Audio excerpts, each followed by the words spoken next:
প্রমাণ করে দেশে বিদেশে সারা বাংলা বিশ্বে বঙ্গবন্ধু শেখ মুজিবুর রহমান তার দেশ বেঁচে আছে এবং কোনো রাজাকার, কোনো আলবদর, কোনো আল শামস, কোনো জামাত, কোনো শিবির, কোনো তালেবান এই দেশ দখল করতে গেলে তার পরিণতি হবে সম্পূর্ণ স্বাভাবিকভাবে নিশ্চিত বিনাশ হবে তার পরিণতি, এবং এদেরও বিনাশ হবে।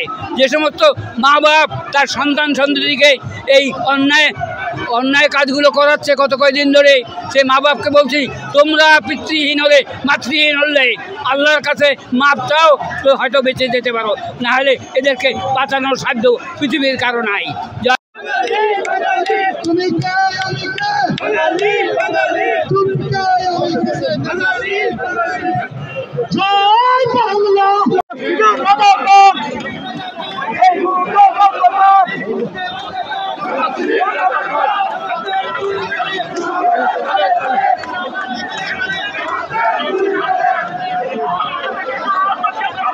জাতীয় শোক দিবস, জাতির পিতার প্রতি আমাদের বিনম্র শ্রদ্ধা এবং আজকের এই শোককে শক্তিতে রূপান্তরিত করে আমরা মাননীয় প্রধানমন্ত্রীকে আরও শক্তিশালী করতে চাই এবং মাননীয় প্রধানমন্ত্রীর নেতৃত্বে আগামীতে বাংলাদেশ নির্বাচন হবে।